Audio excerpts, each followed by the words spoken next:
Hola, buenos días, buenas tardes, gracias otra vez por tomar su tiempo para estar con nosotros. Realmente estamos bendecidos de poder usar la tecnología para seguir estando un poco conectados y seguir aprendiendo de la palabra de Dios y alabando a nuestro Señor y Salvador. Los que tienen nuestro himnario vamos a cantar el himno número 105, Comprado con sangre por Cristo. Tal vez usted lo conoce, aun si no tiene el himnario. Hemos cambiado la última estrofa para hacerla un poco más bíblica, pero 105, comprado con sangre por Cristo.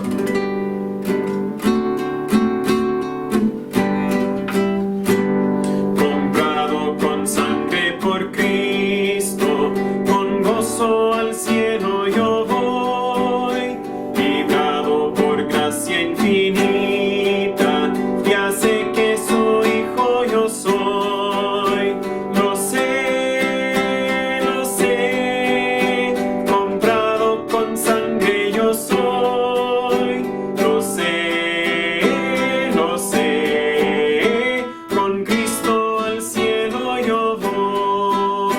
Soy libre de pena y culpa, su gozo Él me hace sentir, Él llena de gracia mi alma, con Él es tan dulce vivir. Lo sé, comprado con sangre yo soy, lo sé. Al cielo yo voy, en Cristo yo siempre medito y nunca le puedo olvidar. Callar sus favores no quiero, voy siempre a Jesús a alabar. Lo sé, comprado con sangre yo soy.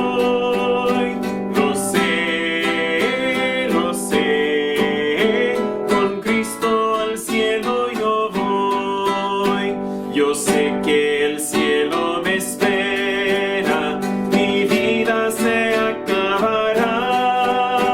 Jesús Salvador en el cielo, mi alma con Él estará. Lo sé, comprado con sangre yo soy. Lo sé. Al cielo yo voy. Hay algunas cosas que podemos saber, muchas cosas que tal vez nunca sabremos, pero podemos saber que vamos al cielo al morir si es que nuestra fe ha sido depositada en Cristo Jesús. Seguimos cantando el himno número 71 en nuestros himnarios. Este sí creo que es uno nuevo, la primera vez tal vez que lo cantamos. El himno número 71, me encanta el mensaje, relata la historia de Nicodemo. Se me fue la mente, Nicodemo cuando habla con Jesús y dice, ¿cómo puedo tener vida eterna? Y Jesús le dice, tendrás que renacer. Así se titula el himno número 71 en nuestro himnario, tendrás que renacer.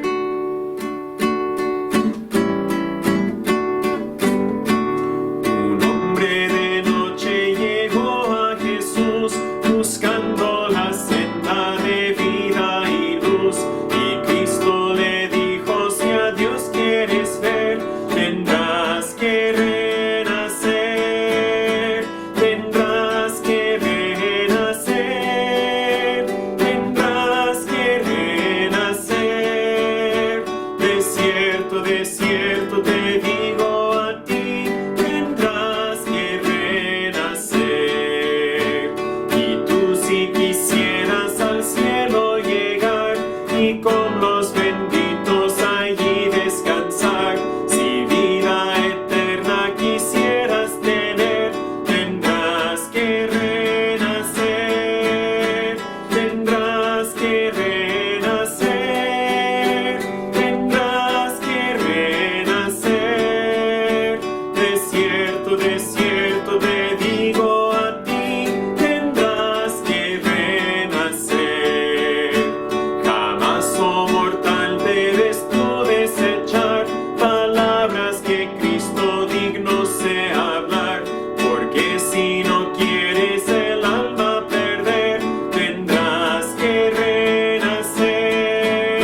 renacer. No hay otra forma de ser hijo de Dios, no hay otra forma de ir al cielo más que en un momento específico de su vida. No es un proceso, aunque para algunos es un proceso de aprendizaje, pero no es un proceso de nacimiento, es un acto de nacimiento. Cuando Dios nos nace a su familia, cuando nosotros decidimos depositar toda nuestra fe en Jesús y lo que hizo por nosotros. Si no ha habido un momento así en su vida, no has renacido y no verás la vida eterna. Juan 3:36, el que cree en el Hijo tiene vida eterna, mas el que es incrédulo al Hijo no verá la vida, sino que la ira de Dios está sobre él. Estos dos himnos no tienen mucho que ver, de hecho no tienen nada que ver, una gota tal vez, con la enseñanza, pero los quería cantar igual. Hace mucho que cantamos la primera y nunca habíamos cantado la segunda. Les invito a tomar sus Biblias y buscar el libro de Hebreos capítulo 11, donde estamos en nuestra serie de estudios acerca de la fe esencial. La fe esencial. Hago un breve comentario después de la enseñanza. Vamos a hacer un anuncio acerca de la reunión entre semana que queremos invitar a más personas, invitarte a ti incluso a ser parte de ese estudio. Pero en Hebreos 11 estamos estudiando la fe esencial. Vimos al principio que la fe es esencial para tener una relación con Dios. Vimos que la fe me causa obedecer a Dios por medio del testimonio de Noé. Vimos que la fe me ayuda a caminar, a tener una relación cercana con Dios por medio del testimonio de Enoc. No vamos a repasar todos los héroes que vimos, pero luego dimos un resumen de estos héroes hace algunas semanas que tenían los ojos puestos en el cielo, es decir, esperaban una ciudad cuyo fundador era Dios. No tengo el versículo anotado, es Dios, así que por seguro me equivoqué un poco en citarla. La semana pasada, si no me equivoco, vimos el testimonio de Isaac, Jacob y José, que tenían fe para el futuro. Tenían fe para creer que aunque Dios no cumplió con todas sus promesas durante sus vidas aquí en la tierra, Dios sí las cumpliría en una fecha futura. Nosotros también podemos tener ese mismo tipo de fe. Más que nada lo que yo aprendí fue del testimonio de José, ¿verdad? Que la fe en el futuro me causa proclamar las promesas de Dios. Y deberíamos estar preocupados, pero también ocupados. Aún durante este tiempo de pandemia del coronavirus, deberíamos estar ocupados proclamando las promesas de Dios. Ahora nos encontramos en versículos 22 y 23 y tal vez hasta el 24. No, el 24 lo vamos a ver la semana que viene. No anoté los versículos específicamente que vamos a leer, pero sí, el 22 y el 23 han pasado más de 300 años desde que José murió, desde que hizo su promesa, su bendición, una bendición, Dios su bendición a sus hijos y a sus nietos. Han pasado más de 300 años. Entendiendo el contexto ahora, la nación de Israel ya no disfruta de un estatus privilegiado en Egipto. Al contrario, sufren de un estatus más bien de esclavitud en Israel. Faraón, el nuevo faraón, claro, la Biblia nos enseña, no conoció a José, o más bien no tenía un aprecio, no valoraba la contribución de José y por lo tanto de su descendencia. Israel se va multiplicando, la Biblia nos relata en el libro de Génesis. Israel se va multiplicando, puede ser el libro de Éxodo, tal vez Éxodo capítulo 1. No anoté el versículo y no quiero equivocarme, pero sucede. En fin, Israel se va multiplicando.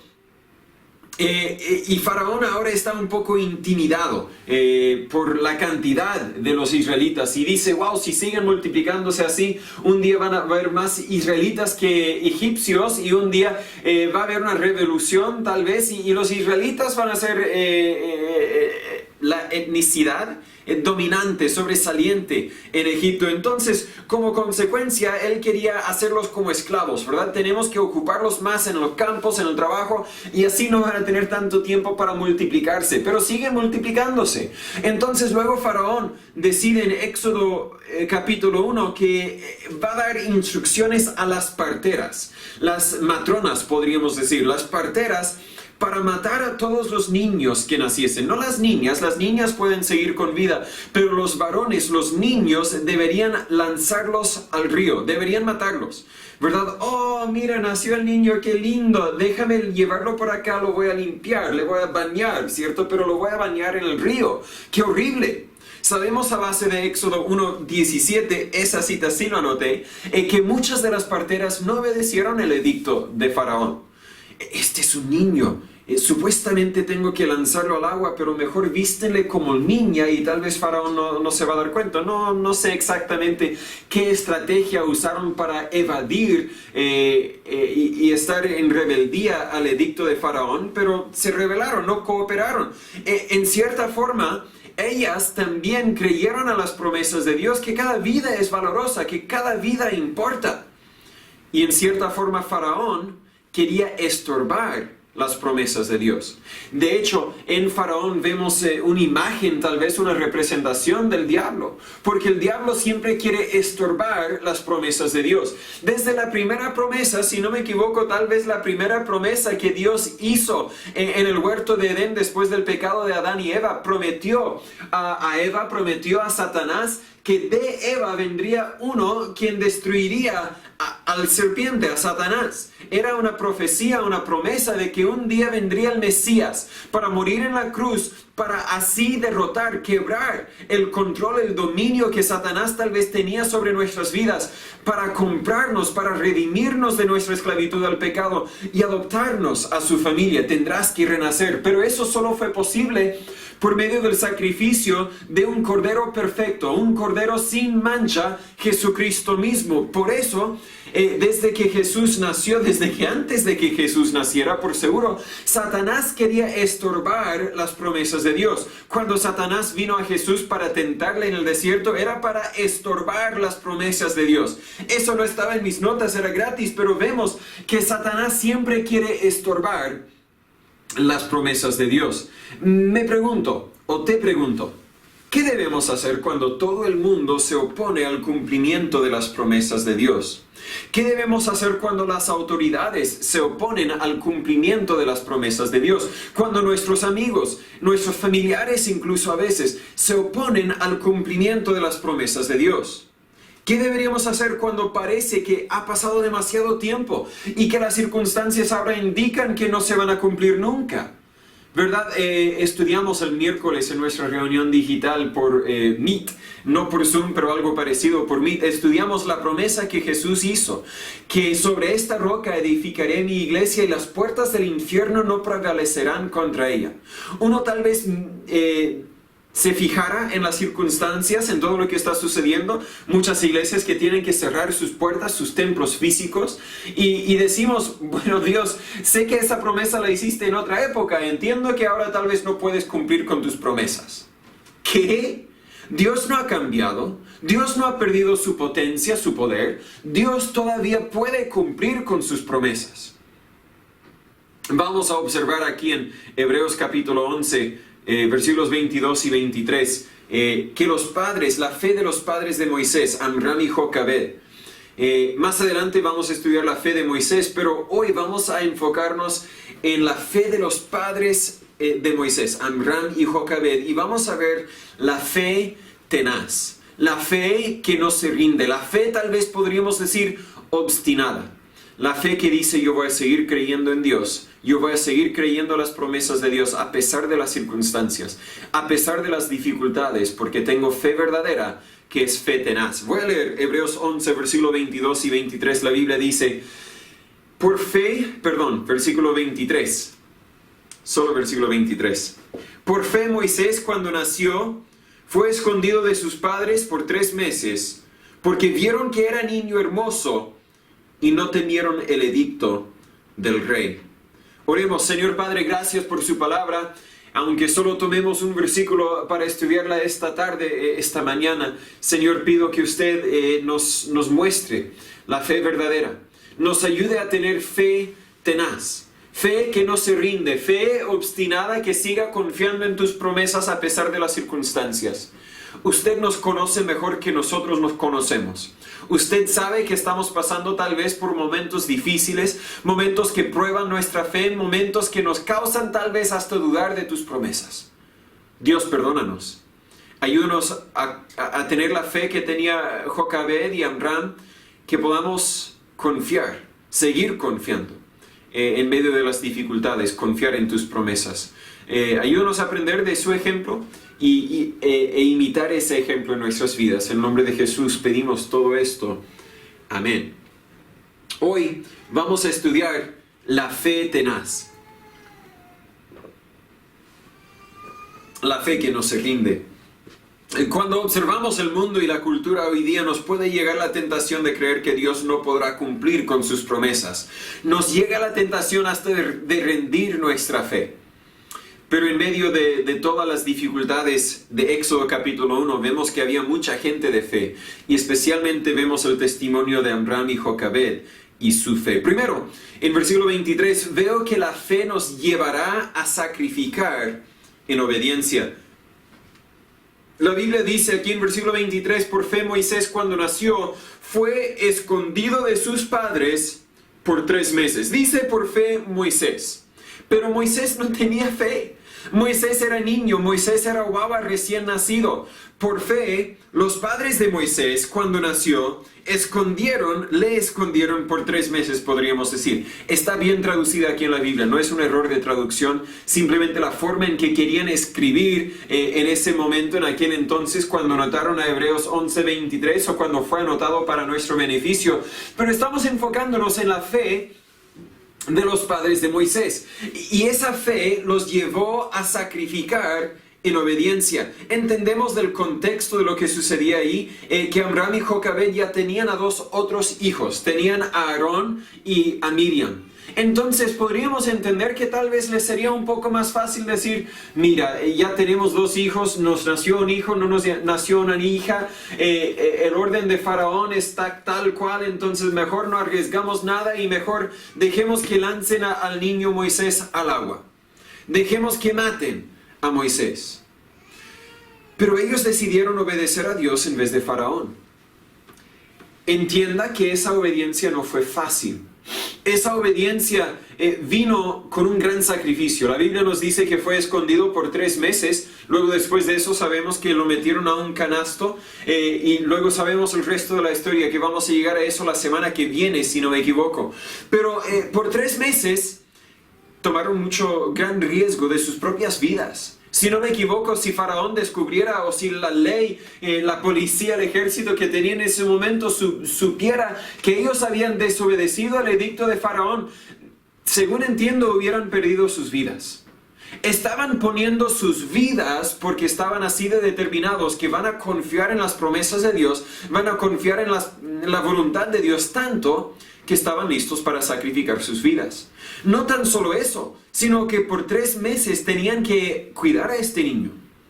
No sabiendo qué va a suceder en el futuro, me imagino ese primer día se miraron, Amram y Jocabed, es niño, ¿qué hacemos? No sé, pero no lo vamos a lanzar al río. Está bien, estoy de acuerdo contigo, no lo vamos a lanzar al río, así que ¿qué vamos a hacer con él? No sé, pero amamántalo por mientras, porque el niño tiene hambre, ¿verdad? Yo lo voy a poner un pañal, lo vamos a cuidar, y el siguiente día conversaron qué vamos a hacer, cuál va a ser el plan, el plan final, en inglés, the end game. ¿Cuál va a ser nuestra salida de aquí? No podemos esconderlo por siempre. Los primeros 3 meses el niño puro come y duerme casi, ¿verdad? Si llora es porque tiene hambre, así que el momento que empieza a gritar, échale el pecho para que coma más. Pero después de los 3 meses empieza a formarse el carácter. Empieza a haber momentos cuando ni el pecho ni el sueño le causa a dejar de llorar. Entonces creo que por eso después de 3 meses ya no pudieron. Pero por 3 meses vamos a amamantarlo. ¿Qué va a suceder después? No tengo idea. No tengo idea. Pero voy a amarlo, voy a cuidarlo mientras que puedo. Hay padres que tienen hijos terminales, podríamos decir. Saben, no van a vivir mucho tiempo. Pero ¿qué hacen? No, si no va a vivir mucho tiempo, mejor lo entregamos a un orfanato para que muera solito, porque yo no puedo sacrificarme para este niño que va a morir y nunca va a hacer nada. Tal tal vez les llegue la idea. Personalmente no conozco ningún padre que ha hecho eso y es bueno, porque un padre debería amar a su hijo, aun si ese hijo jamás va a tener la oportunidad de devolverle el favor. Un padre debería cuidar a ese hijo, aun si ese hijo jamás va a poder cuidar a los padres. Ese padre tenemos responsabilidades y esas responsabilidades a veces nos causan sacrificar. Los padres de Moisés, Amram y Jocabed, tenían la excusa perfecta para deshacerse de su responsabilidad como padres. Pero reconocían que de alguna forma Dios nos dio este hijo para un propósito. Y vamos a hacer todo lo posible, aun si nos cuesta, aun si tenemos que sacrificarnos para ayudar a ese hijo a cumplir el propósito por el cual Dios lo había creado. Sacrificaron no tan solo por amor a su hijo, sino también por obediencia a Dios. Y luego cuando ya no podía ser escondido, imagina el sacrificio que hicieron al meterlo en un canasto y ponerlo en el río. Me imagino, hubieran llorado. Me imagino, hubieran gastado lágrimas. Claro, enviaron a su hermana Miriam, ¿cierto?, a cuidarlo, pero me imagino que fue un día muy difícil. Y me imagino el gozo cuando vieron el cumplimiento de la voluntad de Dios y Moisés fue devuelto a su casa, los que sabemos la historia, para que lo criaran por mínimo varios años, no sé qué tantos años, pero Dios estaba en control. Pero quiero enfocarnos aquí en el sacrificio. Veo varios sacrificios que tomaron. Primero, el sacrificio de preparación. Ellos entendieron que hay un enemigo quien quería aprovecharse de y destruir a su hijo. Nosotros también deberíamos aprender o entender esa realidad. Hay un enemigo quien quiere aprovecharse de y destruir a nuestros hijos. Ellos entendían que había un enemigo por fuera de la casa que quería matar al hijo si supieran que tenían un niño, un varón ahí en la casa. Entonces escondieron a Moisés. Involucraba mucha preparación. Tal vez, no sé, buscaban una forma de hacer su pieza más gruesa, los muros de la pieza, para que no escapara el ruido. No sé qué tanto hicieron, pero sé que algo hicieron para prepararse para proteger a su hijo. Nosotros también tenemos que entender que hay un enemigo quien quiere aprovecharse de y destruir a nuestros hijos. La Biblia nos dice en 1 de Pedro 5:8, sed sobrios y velad. Porque vuestro adversario el diablo, cual león rugiente, anda alrededor buscando a quien devorar. Imagina por un momento si en las redes sociales se divulgara fotos de un león delgado, un león hambriento caminando por las calles de tu ciudad. No tan solo tu ciudad, sino tu vecindario, tu comuna. ¿Qué harías? Mamá, quiero salir a jugar. Ve a jugar, hija. Ve a jugar, hijo. Vuelve para el almuerzo. No se pierdan. Si encuentran un león, mejor no hablen con el león. ¿Les dejaría salir a jugar solito? No. Más que nada creo que no les dejaría salir a jugar. Si tuviesen que salir, porque la casa está encendida, no puedo imaginar otro motivo para que yo voy a salir a la calle si hay un león hambriento en la calle. Pero si tuviesen que salir, no los van a dejar salir solos, no los van a dejar salir descuidados, los van a cuidar, los van a mantener cerca, los van a proteger de cualquier forma que sea necesaria. Pero hay un diablo, hay un león que busca devorar a nuestros hijos. Y los enviamos al mundo. Anda, hijo, diviértete. Vuelve pronto, porque el domingo vamos a la iglesia, ¿eh? ¿Qué estamos haciendo con nuestros hijos? No estamos preparándonos para cuidarlos como deberíamos cuidarlos. Si no vigilamos su uso de aparatos electrónicos, no limitamos sus amistades, no ponemos reglas o no ejecutamos las consecuencias prometidas cuando nos siguen esas reglas. Uno me dice, ¿pero qué vamos a hacer? Tengo que enviarlo al colegio, el niño vive en el mundo, así que no hay nada que se pueda hacer. Lo he dicho antes, pero tal como un barco, una nave está seguro en el mar, mientras que el mar no esté en esa nave, en ese barco, también el cristiano está seguro en el mundo, mientras tanto que el mundo no esté en él. Claro, sus hijos van a estar en el mundo, pero tenemos que asegurarnos que el mundo no esté en ellos. ¿Y qué hacemos cuando el mundo entra en ellos? Lo mismo que uno haría si estuviera en un barco y empieza a entrar agua. Agarraríamos una cubeta, un bote, lo que se pueda usar para sacar fuera ese agua. Y lo más rápido que se pueda. Tal vez nunca voy a poder sacar todo el agua, pero voy a sacar agua, voy a sacar agua, voy a sacar agua, hasta que ese barco pueda llegar a su destino. Y como padres, claro, agua tal vez va a entrar en nuestros hijos, especialmente si tenemos que enviarlos al mundo, al colegio. Pero deberíamos en casa siempre estar sacando ese agua. Deberíamos siempre estar tapando los hoyos que se produjeron. Deberíamos estar llenándolos con la palabra de Dios, con la protección como padres, en vez de dejar que anden con ese león rugiente, ese león hambriento. Amram y Jocabed reconocieron el peligro y estaban dispuestos a sacrificarse para proteger a su hijo y obedecer a Dios. Vemos que se sacrificaron en preparación, se sacrificaron en preocupación. Con eso no quiero decir, "Ay, ¿qué vamos a hacer?" No, sino este tipo de preocupación. En oración.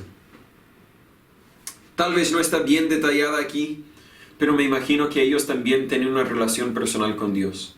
Y tal vez en el Antiguo Testamento es cierto, ¿verdad?, que uno no podía ir directo a Dios en oración, pero hoy sí podemos. Y así podemos preocuparnos por nuestros hijos en oración. Deberíamos orar por su salvación. Deberíamos orar por su santificación. Pastor, ¿qué quieres decir con santificación? No quiero decir su santificación posicional. Cuando Dios nos salva, nos santifica al tiro, sino su santificación práctica, las decisiones que tomamos cada día. Deberíamos orar que Dios les cuide del mal. Deberíamos orar por ellos, por su servicio a Dios. Pero la oración requiere un sacrificio. No es Dios ayuda, protege a mi hijo en el nombre de Jesús, amén. No.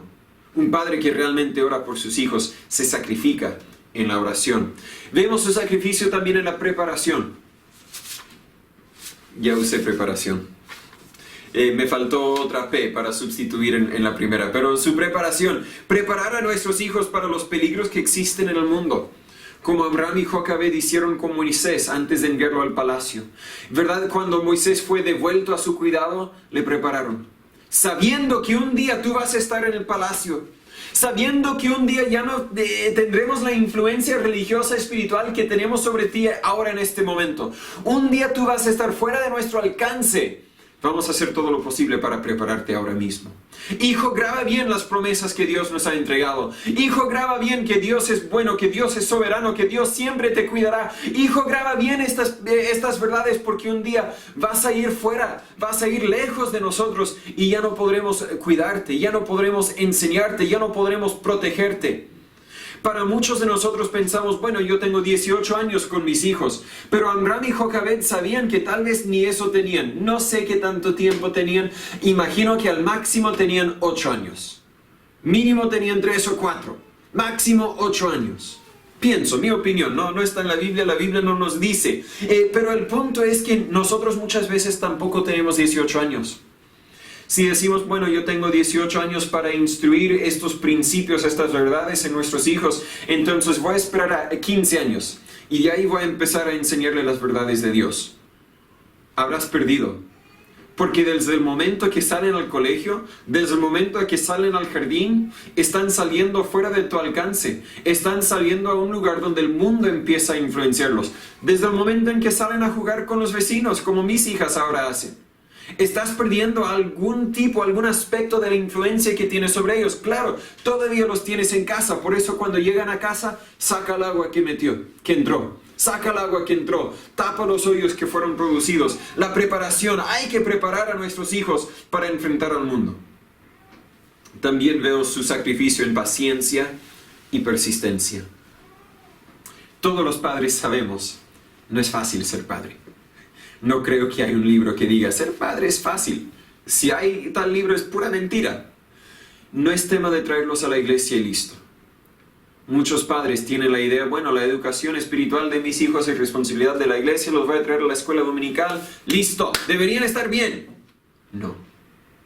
Es tema de preparación, es tema de persistencia, es tema de paciencia y requiere mucha paciencia, especialmente cuando son chicos, pero cuando mis hijos llegan a otra etapa de la vida, creo que voy a decir que también requiere mucha paciencia, ¿no es cierto? Si vamos a sacrificarnos para nuestros hijos en obediencia al Señor, requiere todo esto. Pero al hablar más del sacrificio de padres para hijos, estamos hablando de sacrificarnos porque Dios lo merece. Sacrificarnos a base de nuestra fe. Vamos a regresar a esa idea en un momento. Amram y Jocabed nos enseñan que la obediencia a Dios siempre nos costará algo. No hay obediencia fácil con Dios. Vamos a volver a verlo con la vida de Moisés la semana que viene. La obediencia a Dios nos pone contrario a la voluntad del mundo. Lo vimos la semana pasada, si no me equivoco. Siempre va a requerir un sacrificio si vamos a obedecer a Dios. Pero aunque hay gran precio, también hay gran premio. También hay gran galardón para la obediencia a Dios. Acuérdate, como dijimos la semana pasada, tus hijos no son tuyos. Dios se los prestó, pero jamás podrás tenerlos por siempre. Tendrán que vivir sus propias vidas y deberíamos hacer todo lo posible para ayudarles a vivir esas vidas para el Señor. Si yo quiero que mi hijo sea un carpintero un día, yo no puedo tomar esa decisión por él. Él tendrá que decidir si va a ser carpintero o no. Pero si yo quiero que él sea carpintero, ¿qué puedo hacer ahora para animarle a ser carpintero cuando sea grande, cuando sea adulto? ¿Qué puedo hacer? ¿Puedo yo también estar involucrado en la carpintería? ¿Puedo yo también involucrarle en la carpintería? Hijo, estoy haciendo esta mesa, ven, ayúdame. Aunque no pueda hacer mucho, sosténme los clavos, pásame un clavo. A las niñas les encantan pasarme los clavos, los tornillos, etc. Hijo, cuando eres un poco más grande, toma este martillo, mete el clavo ahí, toma el taladro, mete el tornillo ahí. Involucrarlo, porque a esa edad él quiere aprender, él quiere estar conmigo y yo así puedo ser una influencia en su vida. Si yo quiero que mi hijo siga a Dios cuando sea adulto, si yo quiero que mi hijo sirva a Dios cuando sea adulto, yo no puedo tomar esa decisión por él. Él tendrá que tomar esa decisión. Pero ¿qué puedo hacer yo ahora mismo para animarle a tomar esa decisión? Puedo yo servir a Dios. Puedo yo sacrificarme en obediencia a Dios. Y puedo involucrarle en mi servicio a Dios. Hijo, vamos a ir a la iglesia. Hijo, yo voy a cantar. Aquí está el himno. Canta conmigo. Hijo, en la casa, no tan solo en la iglesia, voy a leer la Biblia. ¿Quieres sentarte a mi lado? Te leo un pasaje.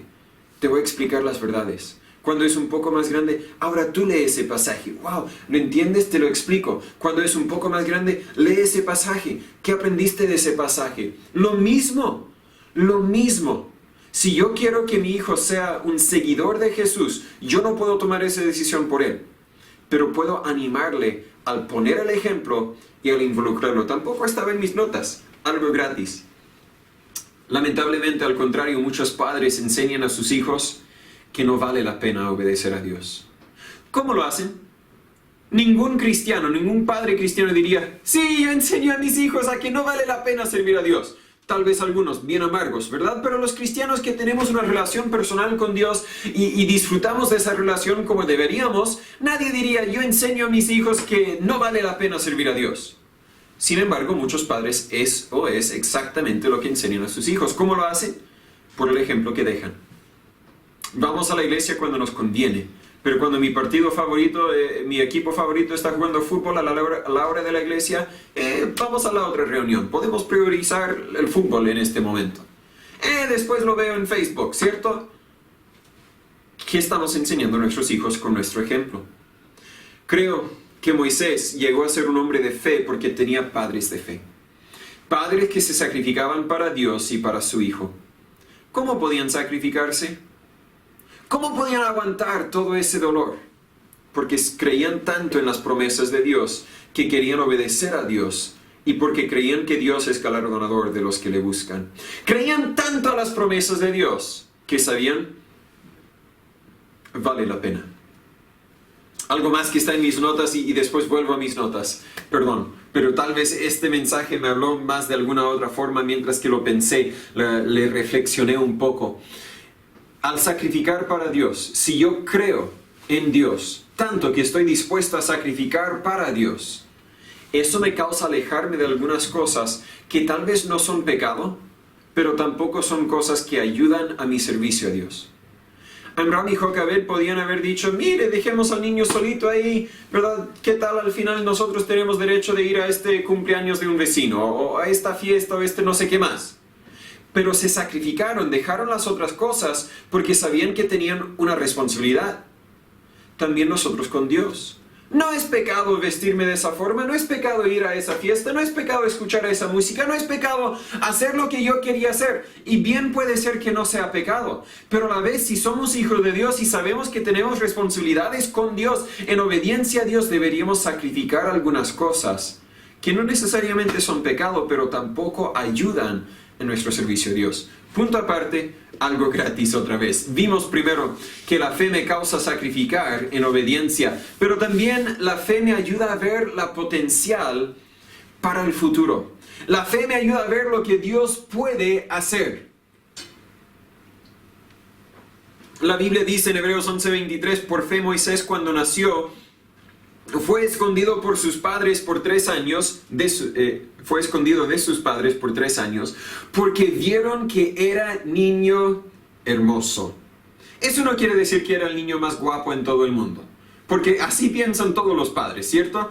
¡Ay, mira qué tierno, qué precioso! Cuando es mi niño, claro, precioso. Cuando es tu niño, no hay nada de bonito en él. No quiere decir que Amram y Jocabed miraron a bebé Moisés y ¡ay, es el más guapo de todos! No, sino que sabían que era un regalo de Dios.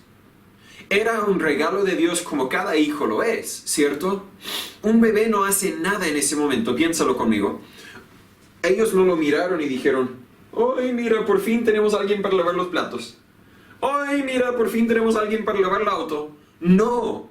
El bebé no hace nada en ese momento, pero los criamos con amor porque sabemos que un día podrán hacer mucho. Algunos padres todavía están esperando ese momento cuando sus hijos adultos harán mucho, ¿verdad? Van a empezar a aportar para la familia, ya, muchos puntos aparte hoy día. Pero un bebé no hace nada en ese momento, los criamos porque vemos la potencial para el futuro. También Amram y Jocabed. Lo criaron porque sabían que Dios podría hacer mucho con su bebé, con su hijo. Otra vez, Dios no te prestó esos hijos para cumplir tus sueños, para ayudarte en tu negocio, etc. Te los prestó para un propósito futuro que no sea tu propósito futuro necesariamente, sino su propósito futuro. Te los prestó para que tú los criaras, para que un día puedan vivir para Él, para traer honra y gloria a Él, para un día servirle a Él. Porque todos fuimos creados para ese propósito, la Biblia nos dice. Amram y Jocabed conocían las promesas que habían sido entregadas a Abraham, a Isaac y Jacob. Me imagino que vieron a Moisés y dijeron, tal vez por medio de este bebé, Dios va a cumplir sus promesas. No podemos lanzarlo al río, no podemos matarlo. Tenemos que sacrificarnos porque vemos la potencial para el futuro. Ese debería ser nuestro anhelo para nuestros hijos. Tal vez Dios puede usar este hijo para lograr su voluntad. Tal vez Dios puede usar este hijo para cumplir lo que Él quiere prometer, para cumplir lo que Él ha prometido cumplir. Dios puede usar mi hijo.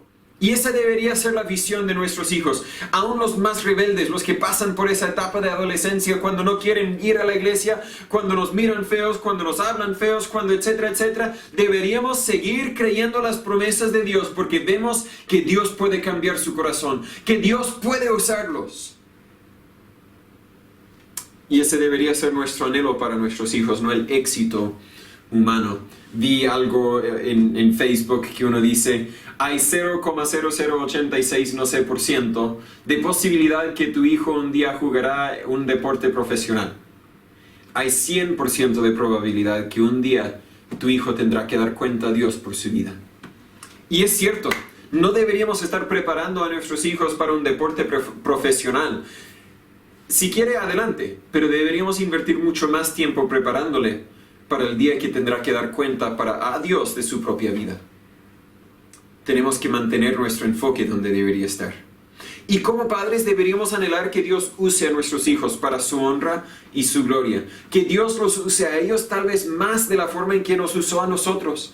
Ese fue el anhelo sin duda de Amram y Jocabed. Nosotros tal vez no estamos haciendo mucho para Dios, no somos líderes, no estamos liderando a la nación fuera de Egipto, pero tal vez Dios va a usar a este hijo. Tal vez Dios va a usar al otro hijo, tal vez Dios va a usar a la hija, tal vez... Simplemente queremos que Dios los use. Y para que Dios los pueda usar, yo tengo que cumplir con mi responsabilidad de prepararlos. No sé cuál sea el futuro. Yo no sé cuál sea la voluntad de Dios para el futuro para mis hijos, pero sé que tengo una responsabilidad de prepararles para ese futuro y voy a hacer todo lo posible para sacrificar en obediencia a Dios. Realmente no creo que Abraham y Jochebed tenían ni idea cómo es que Dios usaría a ese hijo, pero sabían que Dios podía usarlo. Vemos que la fe nos causa sacrificar en obediencia, la fe nos ayuda a ver la potencial para el futuro, pero también la fe nos libera del temor a las amenazas del mundo. La fe nos libera del temor a las amenazas del mundo. La última parte de nuestro versículo dice, y no temieron el edicto del rey. No es que eran superhéroes y no tenían miedo. No es lo que quiere decir, sino es decir más bien no respetaban el edicto del rey. No dejaban que el temor al edicto del rey les controlara. O más bien, temían a Dios más que el edicto del rey. Ellos conocían las consecuencias, por seguro temían a las consecuencias, pero se enfocaron más en las promesas y en la voluntad de Dios. El temor a Jehová es el principio de toda sabiduría. Necesitamos cristianos hoy día que no teman a la opinión del mundo. Necesitamos cristianos que no teman a la burla de los vecinos. Necesitamos a quienes digan, yo y mi casa serviremos a Jehová, que pase lo que pase. Pero eso requiere fe. Requiere tal vez una medida de fe la cual nosotros no tenemos. Estamos orando acerca de cómo podemos volver a testificar. De puerta a puerta, en la calle, de casa a casa, como sea. Claro, van a haber vecinos que no quieren recibirlo, pero cuando sea la voluntad de Dios tenemos la responsabilidad de volver. Tal vez ahora ya es la voluntad de Dios que volvamos. Estoy esperando un día que no llueve y tal vez voy a ponerme con el letrero en la calle sin molestar a nadie tal vez, pero con un anuncio que diga, estudio por Zoom, estudio en internet gratis, porque puede ser que hay quienes quieran conocer la voluntad de Dios, pero Dios está esperando hombres y mujeres de fe que tengan valentía para simplemente hacer la voluntad de Dios, que pase lo que pase. A la vez, observa que fueron sabios en la forma en que desobedecieron al rey. Escondieron a Moisés. No dijeron, ¡ah, mira todos nuestro hijo que nos vamos a lanzar al río! ¡Míralo! ¡Faraón, aquí está! Eran sabios, lo escondieron. Y luego, cuando lo metieron al río en el canasto, técnicamente obedecieron al edicto del rey. El edicto del rey fue para que el hijo fuese lanzado al agua. Lo lanzamos al agua, pero en un canasto, ¿cierto? Técnicamente tal vez podían decir, seguimos el edicto del rey. Pero primero, seguimos a la voluntad de Dios. Mientras que nosotros estamos dentro de restricciones para reuniones religiosas, si llegara el momento, y tal vez puede llegar el momento, si llegara el momento cuando volvamos a reunirnos, aunque no tengamos permiso del Estado, no vamos a anunciarlo. Vamos a ser un poco sabios en la forma en que rompemos las reglas, si es que tenemos que romper las reglas humanas para poder obedecer a Dios. Y cuando volvemos a reunirnos, tal vez con permiso del Estado, del gobierno, no vamos a decir, vamos a descartar las mascarillas porque al final la policía y los carabineros no nos están mirando. No, si ese es lo que nos han mandado a hacer, deberíamos ser sabios en la forma en que desobedecemos al edicto del rey. La Iglesia Bíblica Bautista de Hualpén, aquí nuestros vecinos básicamente, violaron el edicto hace unas semanas. El pastor fue tomado por los carabineros, no fue encarcelado, pero en fin, fue tomado. Y al final espero que no le pase nada, porque cuando tenía la reunión, no era una reunión de 100 personas, todos amontonadas. Era una reunión de como unas 20 personas, todas a distancia mínima de 2 metros, todos con mascarilla, aplicando alcohol gel y tomando la temperatura antes de entrar. Hicieron todo lo posible para ser sabios en la forma en que desobedecieron al edicto del rey. Y es un punto aparte, pero es un punto muy importante. Cuando tenemos que desobedecer el edicto del rey para poder obedecer a Dios, deberíamos ser sabios en la forma en que lo hacemos. Y debemos obedecer a las autoridades en lo que se pueda, pero debemos primero temer a Dios. En 1 Samuel 12:24 la Biblia dice, solamente temed a Jehová y servidle en verdad con todo vuestro corazón, pues considerad cuán grandes cosas ha hecho por vosotros. Yo obedezco al edicto del rey porque temo a Jehová. Las dos cosas no son contrarias en este momento. Cuando llegan a ser contrarias, como lo era para Amram y Jocabed, yo obedezco a Jehová, pero hago todo lo posible para a la vez seguir obedeciendo al edicto del rey. Espero que explico la idea. Pero fueron liberados del temor a las amenazas del mundo porque confiaban en las promesas y la voluntad y la soberanía, podríamos decir, de Dios. Algunas personas dicen, pero ¿qué tal si sirves a Dios y luego sale mal? ¿Verdad? ¿Qué tal si sirves a Dios y te meten encarcelado o pierdes la casa? ¿Qué tal si das las ofrendas y luego no hay plata para comprar el uniforme de tus hijos para el colegio? ¿Qué pasa si sirves a Dios y sale mal? Deberíamos, en cambio, preguntarnos, ¿qué pasa si no sirvo a Dios? Tenemos el enfoque equivocado. Tememos el edicto del rey, tememos las posibilidades, tememos las circunstancias cuando deberíamos primero temer a Dios. No deberíamos temer el futuro. Deberíamos confiar en el que está en control del futuro. Muchas cosas no entendemos, muchas cosas no comprendemos, pero podemos confiar que Dios está en control del futuro. De mi futuro, de tu futuro, de nuestro futuro como iglesia. Si realmente tengo fe, no debo temer las amenazas del mundo. Fe tenaz, fe que no se rinde, a pesar de que tengo que sacrificarme, a pesar de que este hijo no puede hacer nada ahora, ¿verdad? No voy a ver fruto ahora. A pesar de que el edicto el rey, el gobierno me ha amenazado por obedecer a Dios. Voy a seguir confiando en Dios. La fe verdadera, creo tanto las promesas de Dios que me causa obedecer a Dios. Hay muchas personas que dicen que creen en las promesas de Dios, pero no obedecen a las promesas de Dios. No obedecen a la voluntad de Dios, perdón. ¿Por qué? Porque no tienen fe tenaz. No tienen fe obstinada. Tienen fe que se rinde. Tienen fe que no persigue. Le animo, padre o abuelo, que seas distinto al mundo. Que temas más a la opinión de Dios que la opinión del mundo. Que te guíes por lo que la Biblia dice y no por lo que todos los otros hacen. Que confíes en Dios por el futuro de tu familia en vez de temer el futuro. Hechos 5:29 dice, respondiendo Pedro y los apóstoles dijeron, es necesario obedecer a Dios antes que a los hombres. No tenemos que temer al diablo. Es un león rugiente, pero es un león derrotado. Cuando Jesús murió en la cruz, canceló la deuda de tus pecados y mis pecados, y nada que el diablo pueda hacer pueda cambiar esa realidad. Desde el momento en que tú te arrepientas y depositas tu fe en Jesús, el diablo no puede hacer nada para robarte, para arrebatarte de la mano de Jesús o de la mano del Padre. Tu fe está eternamente guardada, preservada mediante el poder de Dios. La Biblia dice en 1 de Pedro 1:5. Así que si has creído en Jesús no tienes que temer al diablo, pero si no has creído en Jesús, tienes mucho de qué temerlo. Cito mucho, Juan 3:36. El que cree en el Hijo tiene vida eterna. Nada puede cambiar esa realidad. Mas el que es incrédulo al Hijo, si no has confiado en Jesús, eres incrédulo al Hijo. Si no te has arrepentido de lo que tú puedes hacer para ganar tu salvación, eres incrédulo al Hijo. Mas el que es incrédulo al Hijo no verá la vida, sino que la ira de Dios está sobre él. En ese caso tienes mucho que temer. Pero si eres hijo de Dios, si has renacido a la familia de Dios, no tienes que temer. Tú participas de la victoria que Jesús compró por medio de ese segundo nacimiento y tu herencia es en Cristo.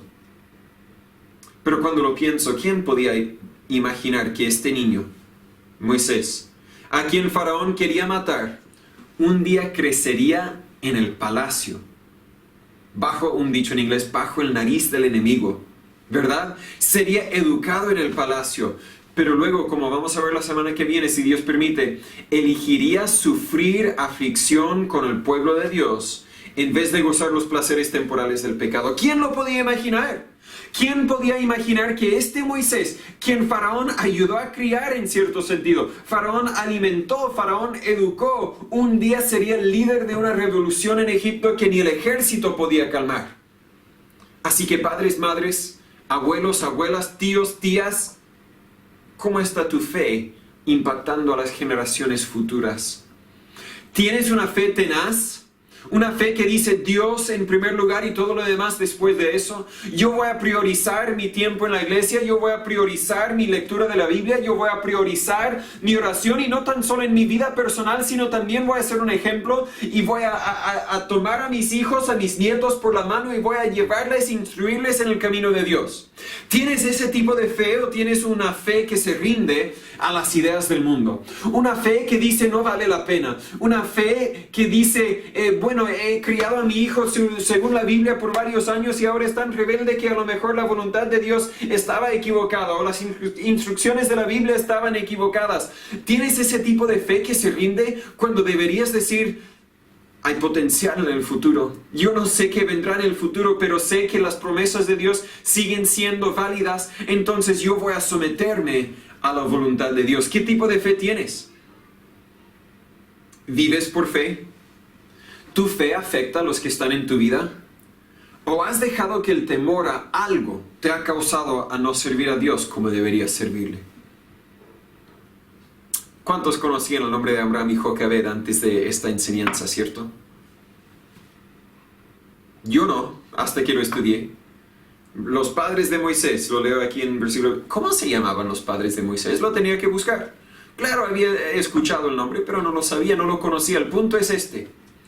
Nadie conoció, reconoció la contribución tal vez de Abraham y Joquebed. No son héroes de la fe, pero son héroes de la fe. Porque su fe, aunque eran individuos desconocidos, personas comunes, tenían fe poco común. Una fe que no se rendía. Una fe tenaz. Y una fe que afectó al mundo entero por medio de Moisés. Señor, ayúdanos a tener ese tipo de fe. Una fe que no se rinde. Una fe que no se rinde al mundo, sino se rinde a tu voluntad para nuestras vidas. Dios, a veces nos cansamos de seguir trabajando, de seguir obrando, sin ver mucho resultado. Pero ayúdanos a ver el potencial para el futuro. Ayúdanos a seguir confiando que tus promesas no se han cambiado y a seguir obedeciéndote en todo lo que hacemos. Ayúdanos a tener la fe de Abraham y Joquebed. Si hay alguno que no ha sido a su familia, que nunca se ha dado vuelta a su pecado, sino se ha arrepentido de su pecado y de lo que ellos pueden hacer para ganar el cielo, ayúdales a hoy mismo depositar su fe en Jesús para que puedan nacer, renacer a tu familia. Úsenos durante la semana, cuídenos, protege nuestra salud, ayúdanos pronto a estar otra vez reunidos aquí en su casa. En nombre de Jesús lo pedimos. Amén. Terminemos con un último himno, el himno número 92. Oh Dios, revélame tu voluntad. 92 para los que tienen nuestro himnario. Oh Dios, revélame tu voluntad. Con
Hago un breve comentario antes de que se vaya acerca de la reunión que estamos teniendo los miércoles a las 9, la reunión digital, podríamos decir. Estamos usando una aplicación de Google que se llama Meet, pero la primera que tuvimos este miércoles fue de gran bendición para mí y creo para todos los que pudimos participar, varias familias que pudieron participar con nosotros. Y queríamos queríamos ampliar ese estudio por lo menos por un ratito a cualquier persona que quiera participar. Lo había diseñado solamente para los que son de esta iglesia y los que yo había considerado como miembros futuros de esta iglesia, pero por el momento queremos involucrar a todos, especialmente si uno dice, bueno, tal vez quiero ser miembro, pero no sé, una buena oportunidad de conocer de qué se trata nosotros como grupo. Por las próximas 7-8 semanas vamos a enfocarnos en los distintivos de una iglesia bíblica.